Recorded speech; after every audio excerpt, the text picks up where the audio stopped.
Hey guys, it's Brian. Welcome to the Awards Contender. I'm very excited to welcome back Andrew Campbell today for our breakdown of the third Razzie Awards. You know, sometimes I talk too much on this channel about good films, and I know you guys like it. You like when I'm snarky, and we are talking about a variety of horrendous, absolutely horrendous movies today. Andrew, how are we doing? We're doing great. Are we doing great after watching these films? Oh my god! I finished with Annie, so I'm in a much better place than I was before. Fun. So I looked at 8 of these films nominated or won at the third Razzie Awards. The only one that gave me some joy was Annie, which we'll talk about. The only film we're talking about in this video that was an Oscar nominee. Andrew, Annie got into 2 categories there. But so the way we do this, like we've done with our breakdowns of the first and second Razzie Awards, we start with Worst Picture of the Year and then work our way down. We are talking about every category at this ceremony, which was held on April 11th, 1983, at an Oscar night potluck party to recognize the worst in film of 1982. So let's start with Worst Picture, Andrew. The nominees were Annie, Butterfly, Megaforce, The Pirate Movie. The winner was Inchon. Inchon, Andrew, I'm not even going to be mad if you didn't watch the whole thing because I struggled getting through those 2 hours and 20 minutes more than maybe any movie I've watched in the last 3-4 years. What the hell, man? What did we think of Inchon? It was so bad. Okay, when I was like, what year is this movie even made? And then I was like, wait, I was like, this isn't 8. And then it made sense. I was like, oh, duh, Andrew. Of course, it's the 80s. It does not feel like an 80s movie, like quality-wise. Right. Yeah, I hated it. It was so boring. Even like in the beginning, I was like, God, I'm already over this. I'm not a war movie guy. So I was like, I already like war movies. Besides 1917 is fantastic. But that's like the only war movie I can do. And this movie, I was just like, eh. So let's say a little bit about what Inchon is. I'm assuming most of you haven't seen it or maybe even heard of it. So this was the Worst Picture winner at the third Razzie Awards. And it's a war film. It's about the Korean War in the early 50s. This film was shot in 1979, Andrew. So technically it's kind of like a 70s film. Didn't actually come out like in theaters until 82. I think they knew the turd they had on their hands. But it's got a pretty good cast. It's directed by Terrence Young, who made 3 of the first 4 James Bond films. Yeah. Like the man who made From Russia with Love directed Inchon, which one of my notes about this movie, Andrew, was that it was a rare movie I've seen where it didn't feel like it had a director. Yeah. Yeah. It felt like there were like 3 producers who had never directed a movie and they kind of like swapped, day to day, like, oh, I'll direct a second unit action scene here. I'll direct this dialogue scene, and none of them knew what they were doing. That the great Terrence Young made this is bizarre. That is crazy because it is an incomprehensible movie, scene to scene. There is no life to any performance. We'll cut to a random, very violent war scene for 3 minutes, and then back to dialogue, and it's like, what is happening in this movie? What are we expected to feel? Who are we expected to follow, to empathize with? There is nothing in this movie. But I mean, for a movie of like this high a budget, like this, I mean, this costs like, in the dozens of millions. And $46 million. $46 million was expected, probably to be like an awards movie and stuff. And for it to just crash and burn the way it did. So one of the most interesting aspects of this movie, Andrew, is that one of the main actors in the film died before it came out. David Janssen. It was his final theatrical movie. So Inchon finally opened in theaters like in the second half of 1982. David Janssen died in February of 1980. And the movie opened in 82. which means that it was shot in 79. You know, I'm always intrigued when an actor in a film passes away, and then it's like another 2+ years before the movie's out. It's just, that's always strange. It's very rare. That doesn't happen too often. The other really interesting trivia about Inchon is that, so finally the movie is ready, Andrew, in May of 1981. The original 2-hour, 20-minute film was released for a special one-night-only premiere in Washington, D.C. It was practically booed off the screen, and the nationwide release was canceled. And then in August of 82, a heavily edited 1-hour, 45-minute version was released. Bombed spectacularly. So, you know, in some ways, I'm disappointed that wasn't the version I got to see. It was the longer 2-hour, 20-minute version that was, you know, on that aired on cable and stuff. But I mean, I don't know what they were thinking. Like, oh, if we just cut a half hour out of this, then everyone's going to come in droves and going to love this movie. I think, you know, they needed to just release it in 1981, the 2-hour, 20-minute version, and call it a day. I don't know why waiting a year and a half and cutting stuff they thought was going to do anything. They needed to change the title, Andrew. The title is the problem in a way. The exclamation point. Why is there an exclamation point? This is not Panic at the Disco. Like, when I was like, I was like, oh, okay, cool. Like, we're really excited about this, I guess. But we've looked at some bad films for the Razzies those first 2 years. Nothing comes close to Inchon. There were aspects like to enjoy, like some silly fun things in a lot of the movies we watched. And this one, there was nothing fun about it. It was just dreary and long and not well acted. And so, yes, that is a great pick for worst picture of the year. Good on you, Razzies. I have nothing negative to say about that. And then we have these 4 other movies. You know, Annie's the best one. We'll talk about Annie when we get to supporting actress, which is so stupid. Butterfly we'll get to in worst actress.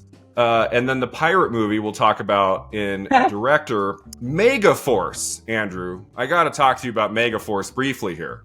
Along with Inchon on Letterboxd, I gave both of these films a half star. You know, I mean, you've got to be bad to get less than 1 full star for me on Letterboxd. Megaforce, I mean, if I had to choose, I would say it's like a little better than Inchon because it's like 90 minutes. It's shorter, but I mean, it is a slog of a movie, kind of like Inchon. You don't know like who to root for. There's no character to get swept up in. Like, it's just like one, like, you know, icky, like subpar dialogue scene after another. It feels like a movie made by aliens who've never seen a film before. And in my Letterboxd review, I said, this is a rare film where it feels like it's stuck at the beginning of the first act for the entire movie. Because it never goes anywhere. Nothing happens. There's no conflict. And then it just ends. And you're just like, what? Like, I was thinking Megaforce was going to be a really stupid, fun, silly 2-star movie. Like one of the better watches for the third Razzies. And it was rough. It was so bad. I don't know how my local library had it on DVD. Wow. Like, why would they have made this? Like, you know, similar to Inchon never being released on home video. Like, why was this ever released to home video, let alone DVD? And why did my library buy a copy? Like, was it requested? Someone there just must have really had a different opinion than you. They must have really loved it. Likes it. There were a few positive reviews on Letterboxd, like just like scrolling through. I was like, people like this movie? Like, maybe if you were like 11, 12 years old, like male, like in 82 when it came out, maybe there's a special place. But I mean, there was nothing happening in this movie. I found it all interesting. I thought it was awful. All right, so let's move on to worst director. We have a tie for the winner. Ken Anakin for the pirate movie. And Terrence Young for Inchon tied in Worst Director for the victory. The other nominees were Matt Cimber, Butterfly, John Huston, Annie, and Hal Needham, Megaforce. I mean, like, the really big name there Andrew, is John Huston for Annie. I mean, he's an Academy Award winner. He's made some of the great classic films, The Maltese Falcon, The Treasure of the Sierra Madre, Prizzi's Honor in the 80s. Like he has a pretty stunning list of credits. So for John Huston to be a Razzie nominee is kind of crazy. I'm happy he didn't win. I don't like when the Razzies tie, Andrew. Remember the last episode when like Faye Dunaway tied with Bo Derek for Worst Actress? That just felt kind of lazy. Yeah. I mean, I don't think there's a lot of Razzie Award voters in these early years. Maybe it's because it's like 30 people. It's easier to get a tie. Who could possibly look at Inchon and the Pirate movie and give their vote in Worst Director to Ken Anakin for the Pirate movie, which was like the stupid, silly movie of the 5 Worst Picture nominees? It's bad, but like there are enjoyable parts. Like the music is just silly and fun and dumb. And there are a few like moments like I chuckled like yeah, that's kind of clever. Like they had a lot of little pop culture references like with Indiana Jones and stuff. And I'm just like, oh, like this is just dumb. I mean, it's so, the movie is so inconsistent. It makes no damn sense at all. Yeah. These are just gay pirates dancing around, having a great time. And yeah, it's like a musical about pirates told through like the dream of a character who like, you know, early on in the movie, she conks out, and then most of the movie is like her vision of what could be happening on the high seas with pirates singing and dancing for an hour plus. That's kind of the main idea of the movie. The Pirate movie, like compared to Inchon, like I would rather watch the Pirate movie 5 more times than watch half of Inchon again. That's kind of where I am. Even though I gave the Pirate movie 1.5 stars on Letterboxd, like I didn't give it a good rating. Like I couldn't give it 2 stars. I'm like, it's not, I can't do it. But it's still much better than Inchon. And here's the thing, Andrew, I gotta just say this right now. Christopher Atkins, you know, he's a pretty man.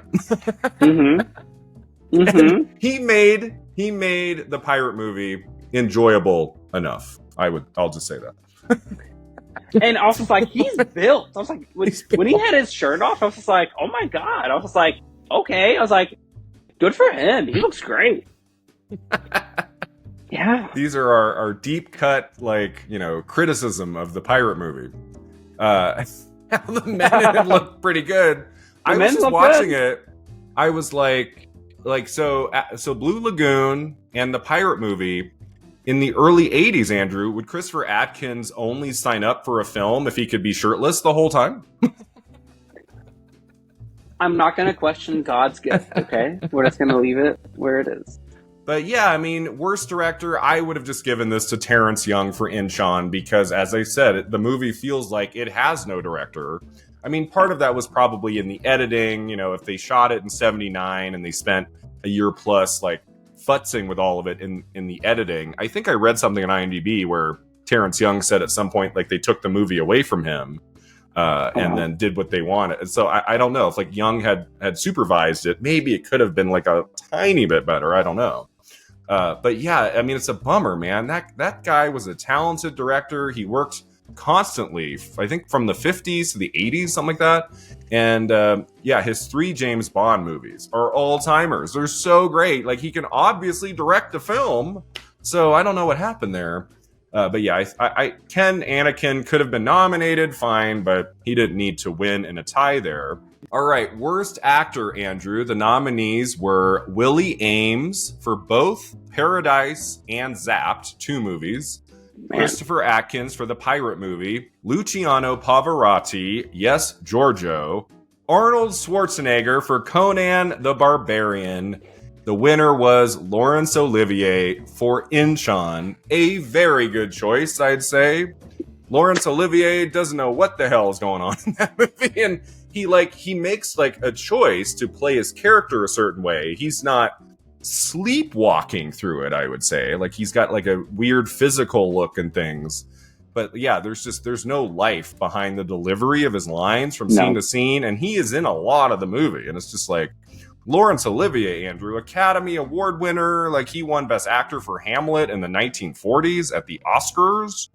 And here we are in the 80s, And we've already talked about him. He was in The Jazz Singer, the first ceremony. I don't know if you remember. He was a supporting role in that. Yeah. And did he win? Did he win Worst Supporting Actor, or he was nominated? He definitely got some attention by the Razzies. Here he wins Worst Actor. And I haven't seen a couple of these films by Willie Ames. I didn't get a chance to look at those. I've looked at the other ones, at least in parts. Olivier is the worst actor here. And once again, I am all good with the Razzies giving this great actor, typically great, a Razzie Award for Worst Actor. He deserved it for Inchon. It felt like if his brain was just kind of loading for most of the part of the movie. And I remember like the part when, you know, he's like having to send a message out, like the lighthouse not being turned on or whatever. And the way he delivered that, like his message that he was going to send out, I was like, what's happening? I was like, why is he talking like this? Like, every sentence was so spaced. Every word was so spaced out. And I was just like, I don't know what this performance is.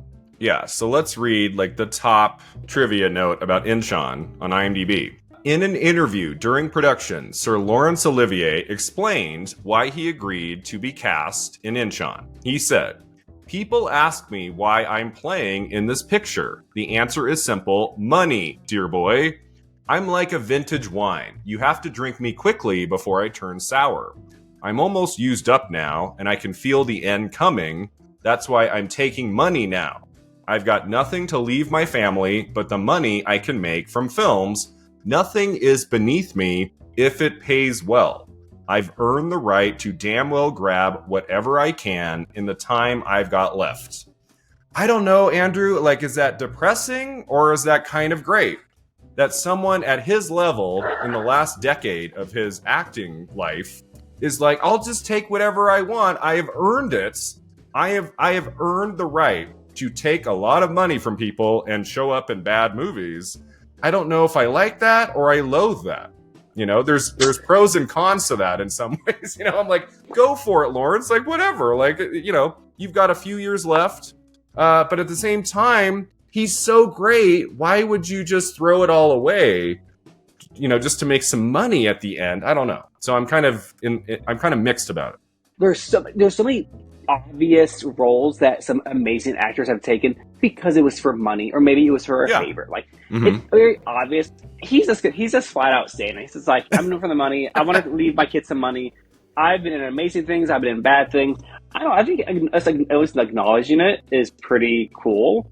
Yeah, it's just, I mean, I don't know how many people these days are talking about Olivier. I feel like when we think about his career now, we think about his great films, his great performances. Like, he's so good in Marathon Man in the 70s with Dustin Hoffman. And I don't think a lot of people go, oh yeah, but he made some really bad, like, turkeys in cinema in the 80s. I think most of these movies have just been forgotten.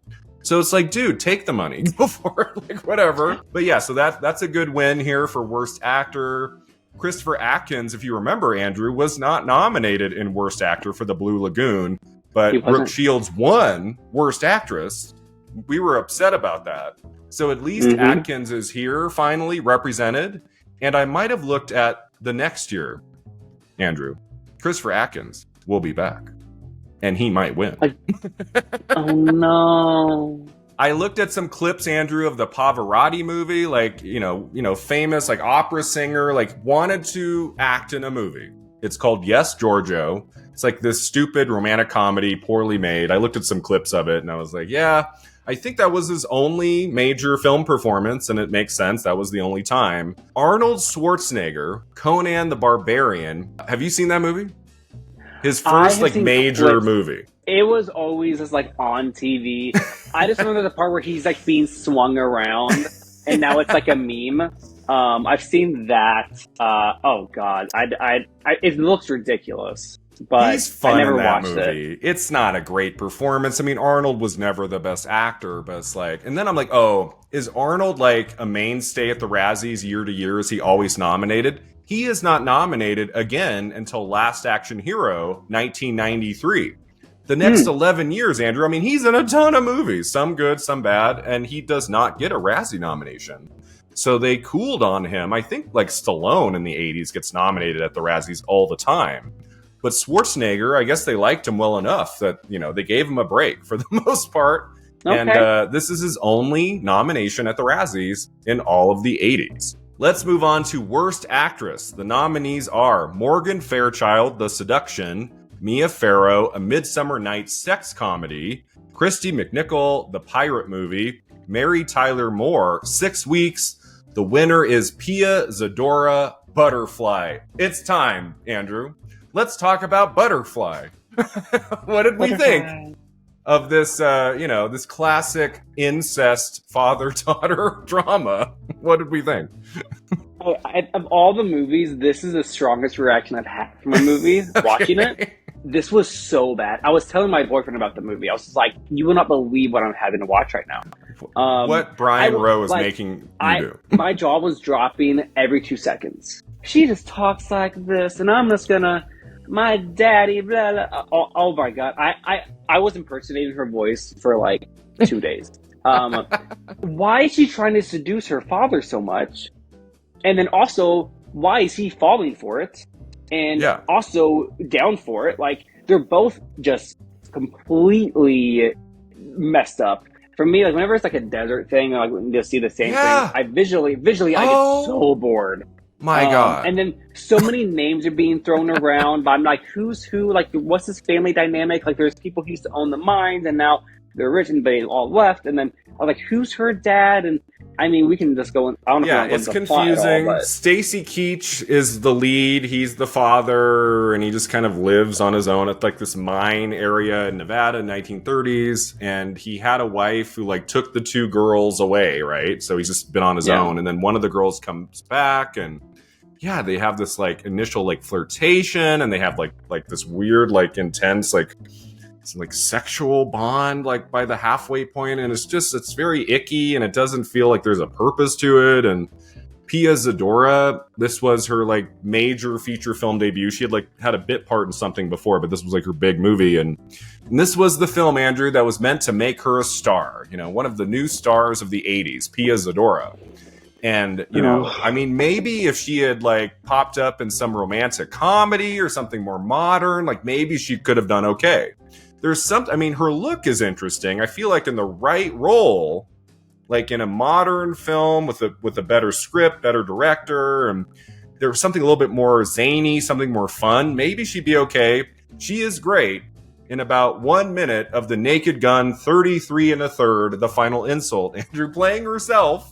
She's very funny in a scene toward the end with Leslie Nielsen. That's the most praise I will give Pia Zadora. But in Butterfly, where she's kind of dowdy and kind of like, oh, I'm in a drama, and it just like from minute 1, it does not work. And as you say, the location, the cinematography of Butterfly is so horrendous to look at. It's so drab and brown, and every shot it's so dark and gross, and it's like for almost 2 hours the cinematography makes this a chore to get through. I was so uncomfortable. I did fast forward parts, like when they were in the bath scene. Yeah, that was I know weird. they're actors, I know it's a story, but I did fast forward through some of that. I was just like, this is too uncomfortable. Yeah. You can tell a story about that topic and do it in an interesting way. I mean, Roger Ebert, the great Roger Ebert, said it's not what the film is about, it's how the film is about it. So what he's, he would always say, like, the topic of the movie, whatever it's about, it's how it's told. And in Butterfly, it's not done well at all.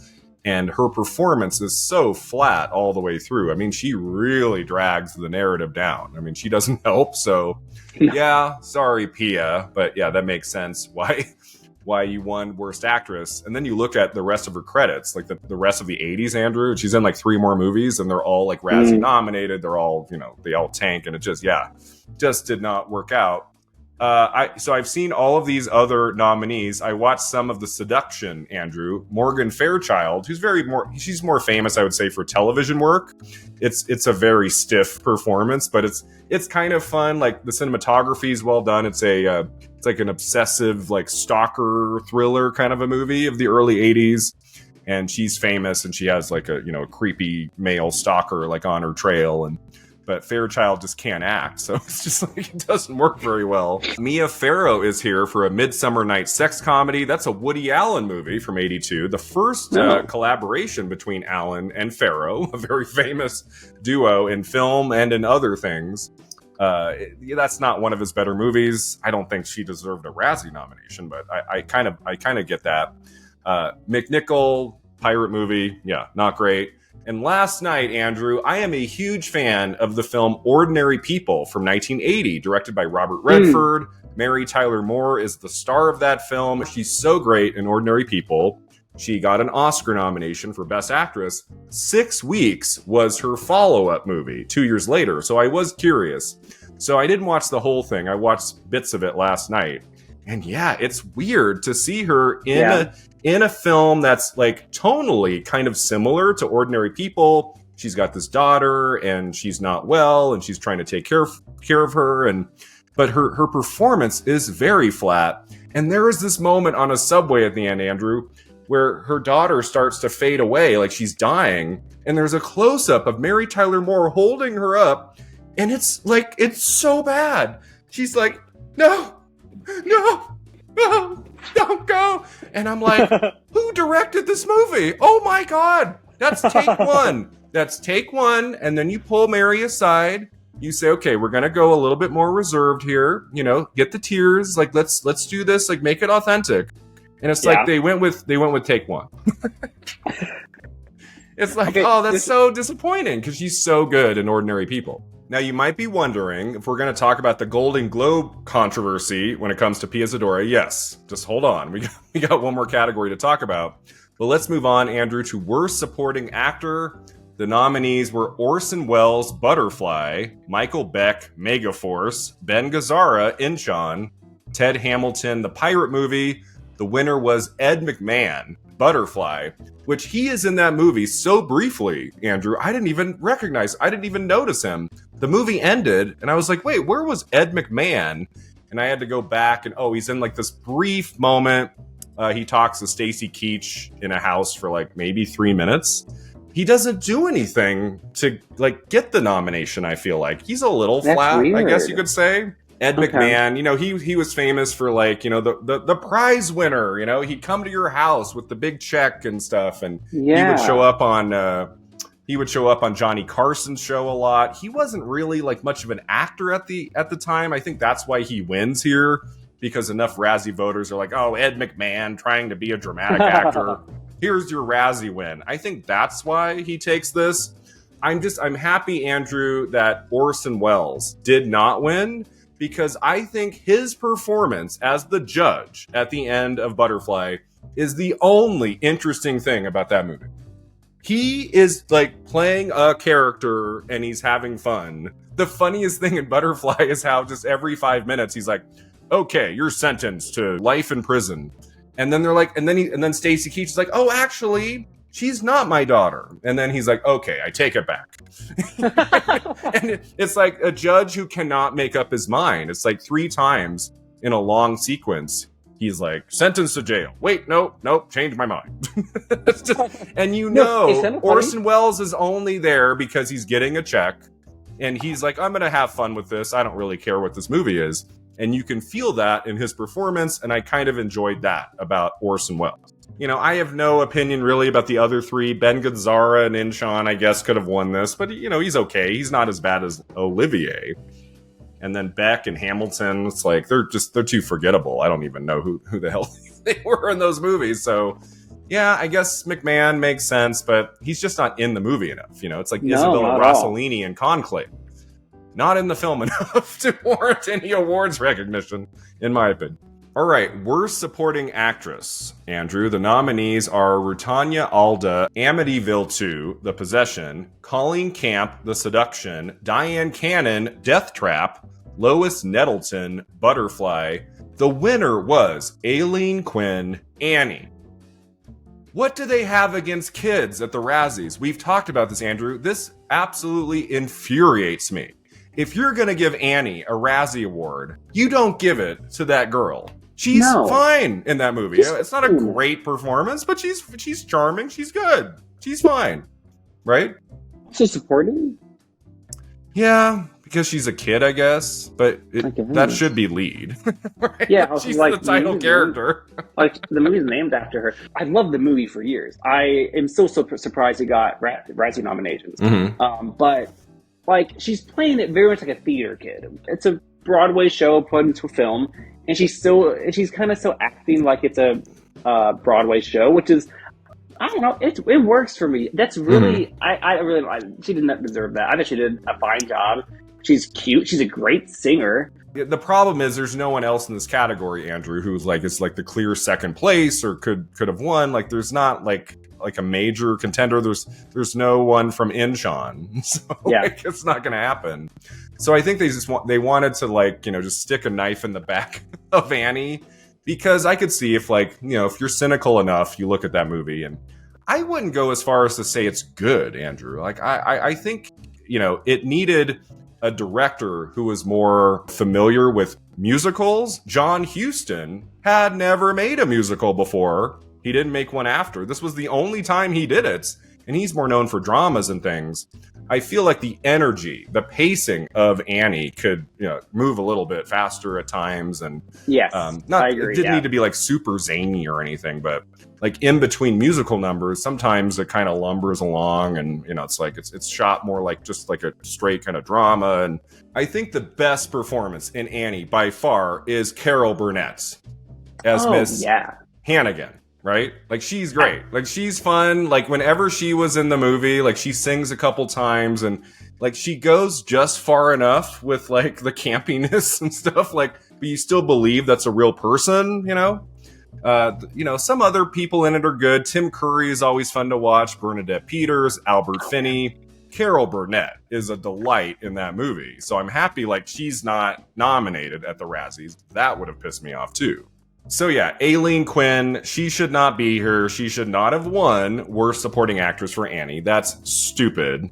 Something I don't disagree with, Andrew. Worst New Star, Pia Zadora wins for Butterfly. The other nominees were Morgan Fairchild, The Seduction, Luciano Pavarotti, Yes Giorgio, Aileen Quinn, Annie, and Mr. T for Rocky 3.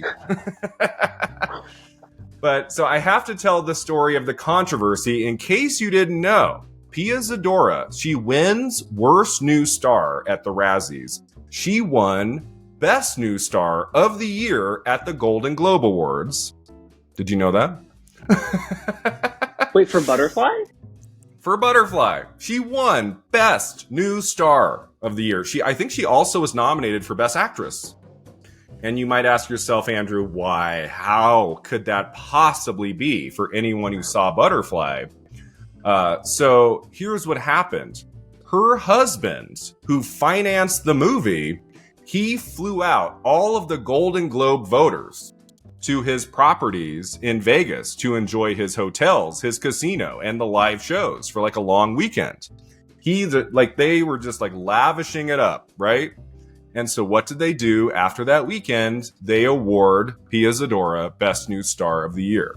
So that controversy, I mean, going back, more than 40 years now, that is like the biggest stain that's ever been on the Golden Globes, is that they like took bribes in a way to give a big positive award to someone who did not deserve it. Pia Zadora for Best New Star of the Year, Butterfly. Yeah, Worst New Star makes more sense. That's Hollywood. You gotta love Hollywood, right? So it's interesting though that she won this prize, like both at the Globes and at the Razzies. Pretty rare, I would say, to win like a positive award and a negative one.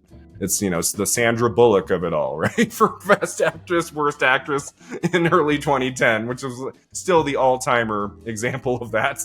The same weekend winning the Razzie for Worst Actress that she wins the Academy Award for Best Actress. Worst Screenplay went to Incheon, of course. I don't know if that had much of a screenplay.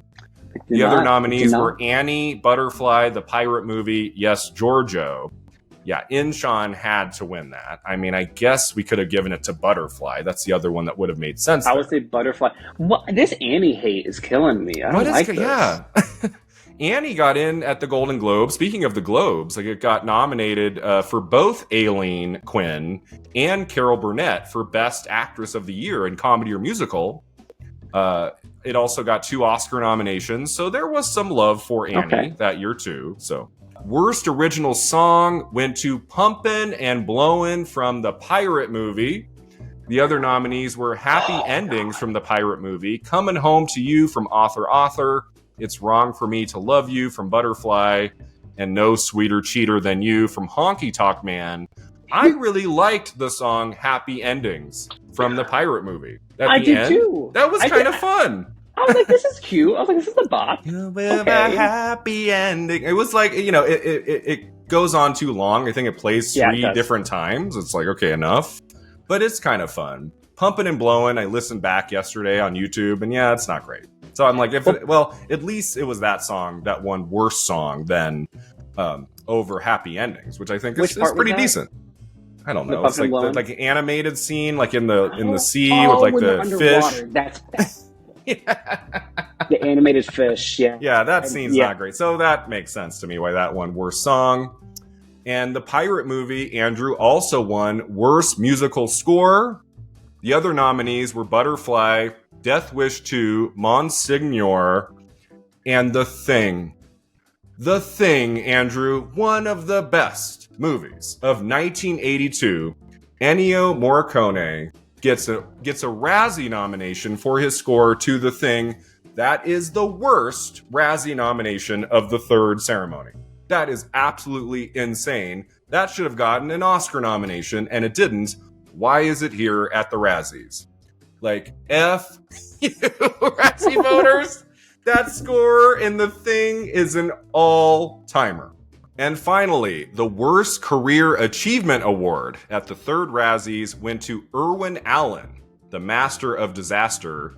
He was a big producer at the time. He made a lot of disaster movies, like in the 70s, like any major, like big budget disaster film, like he was typically like the producer. You know, some of them are good, some of them are not. But to give him worst career achievement, no. Like that's dumb. No. So the Razzies, as always, Andrew, they made some bad choices here and there. But when it came to Inchon and Butterfly, I am all good. Completely fine. Wins. Completely fine. But yeah, Andrew, we have survived the 3rd Razzies. How are we feeling? Feeling good? We're doing good. I think, Are we going to do all of the ceremonies? We're what are we at, like 45 now? We may as well. Just keep going all the way to the modern era. Like, that would take a while. That would take a long time. Go through all of these. But we'll do our best if we're up for it. Before we wrap up here, Andrew, if you can tell our viewers where they can find you online, now would be the time. Yeah, so my username is ARCampbell94 on Instagram, TikTok, Letterboxd as well. I watch a lot of movies and I put ratings for movies as well. So if you want to see what I'm watching, you can check out Letterboxd or check out Instagram. My Instagram highlights, I have a variety of movies I've watched, from like newer ones to older ones as well. I know some of them are the movies I've watched with you, Brian. So yeah, feel free to check it out. All right, thanks again for being here, Andrew, and we will see you next time at the Awards Contender.